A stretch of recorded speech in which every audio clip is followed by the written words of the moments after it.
Pengadilan moral. Menurut Kasim Ahmad 1991, pengadilan moral ialah perlakuan, menjatuhkan hukuman ataupun mengenakan penilaian terhadap sesuatu peristiwa atau kepada pelaku dalam sejarah. Menurut Adrian Whitfield, menyatakan bahawa lazimnya pengadilan moral dibuat dalam bahasa yang memuji atau mempersalahkan seseorang atau sesuatu perkara dengan berpandukan ukuran baik dan buruk. Menurut Binato Croce, sejarah bukanlah tempat untuk mengadili manusia yang telah mati dan tugas ahli sejarah bukanlah sebagai seorang hakim. Oleh itu, terdapat pelbagai kesan daripada penulisan yang mempunyai pengadilan moral ini kepada individu, masyarakat dan negara yang telah dikaji oleh ahli-ahli sejarawan tersebut. Pengadilan moral memberikan pengajaran dan iktibar kepada masyarakat. Pernyataan ini disokong oleh Lord Acton yang merupakan tokoh paling ketara kepada fungsi moral dalam sejarah. Menurutnya, pendapat-pendapat akan berubah, tabiat-tabiat berubah, kepercayaan-kepercayaan pastinya timbul dan tenggelam, tetapi hukum moral telah diukirkan di atas kepingan logam yang abadi. Menurutnya lagi, pengadilan moral boleh menjadi pedoman kepada manusia dan membantu mewujudkan kehidupan lebih sempurna. Sejarah merupakan bidang ilmu yang memberikan impak yang besar kepada masyarakat.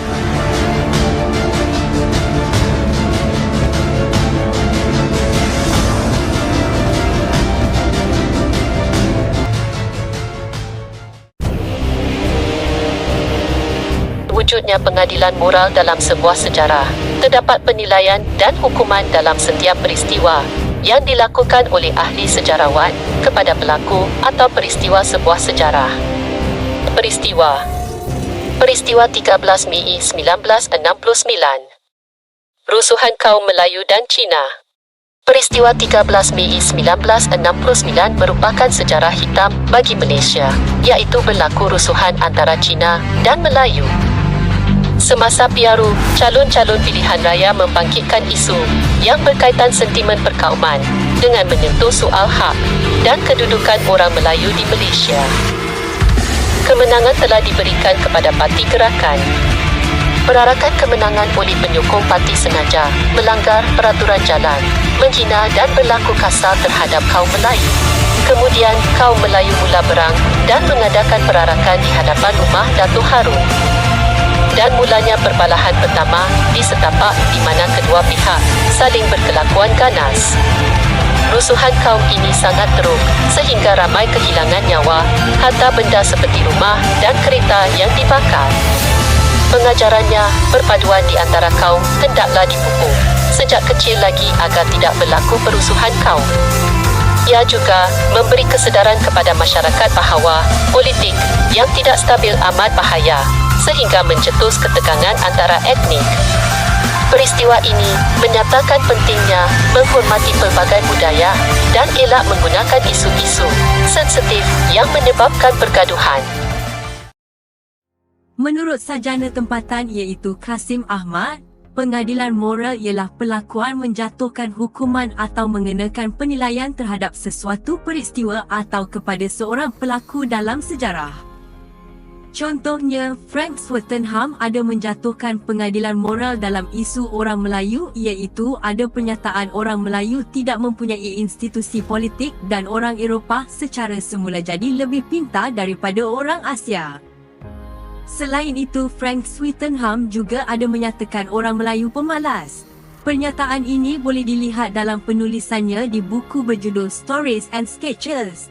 Oleh itu, perkataan malas adalah pengadilan moral yang dikenakan oleh Frank Swettenham kerana malas adalah perbuatan yang mengeji terhadap sesuatu peristiwa. Pengadilan moral boleh menghindar daripada unsur bias iaitu memihak pada satu pihak sahaja.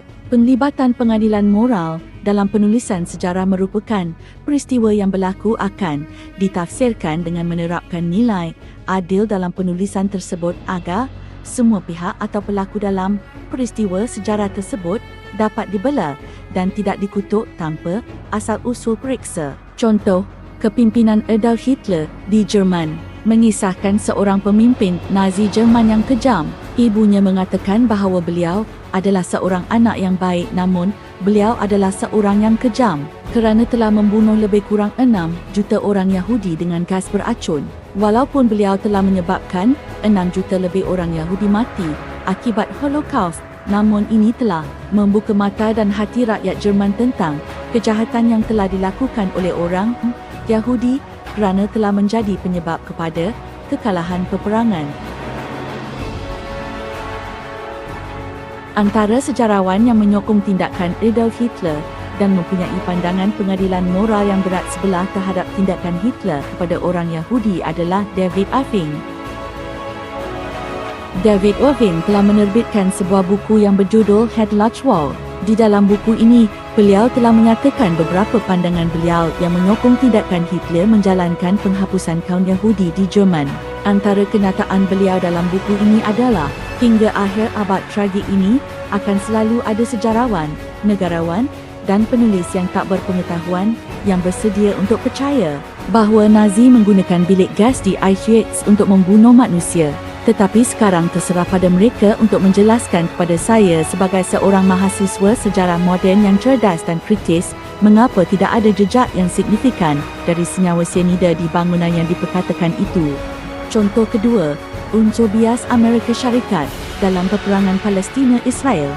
Sejak berlakunya peperangan Palestina-Israel, Amerika Syarikat tidak memberikan sebarang bantuan ke atas Palestina dan semua negara mengetahui bahawa Amerika Syarikat merupakan pengeluar dana utama bagi Israel dan ini telah menunjukkan sikap bias bagi negara tersebut yang hanya membantu Israel dalam peperangan dan tidak menekat segala perbuatan Israel kepada Palestina. Tambahan pula, sikap Amerika Syarikat ini mempunyai kuasa veto dalam memberikan pengaruh besar kepada semua negara. Namun demikian, Amerika Syarikat tidak mempunyai sifat adil dalam memastikan keamanan dunia dan membiarkan ribuan manusia mati dalam peperangan terutamanya di Palestina. Hak kemanusiaan Palestina telah hilang setelah diabaikan oleh kuasa-kuasa besar seperti Amerika Syarikat yang hanya memberikan bantuan kepada Israel sahaja.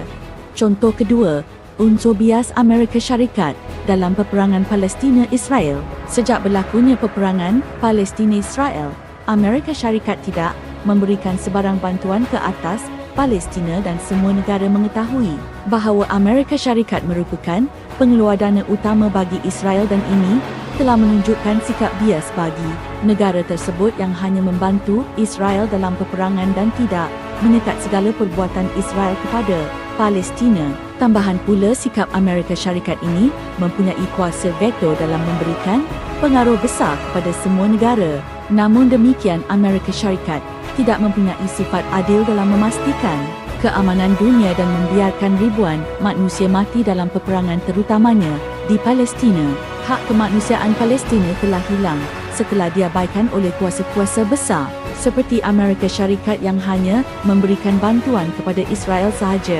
Antara sejarawan yang menyokong tindakan Amerika Syarikat yang pro-Israel ialah Martin Kramer. Martin Kramer telah menerbitkan sebuah buku yang berjudul The War on Error, Israel, Islam and the Middle East. Di dalam buku ini, beliau telah menyatakan beberapa pandangan beliau yang menyokong tindakan Amerika Syarikat yang pro-Israel dan bersikap berat sebelah dalam isu ini. Antara pandangan berat sebelah yang diutarakan beliau dalam buku tersebut ialah tentang konflik Israel-Palestina. Keselamatan Israel adalah keutamaan utama dan Amerika Syarikat sepatutnya menyokong langkah-langkah yang diambil oleh Israel untuk melindungi diri dari ancaman. Kesimpulan,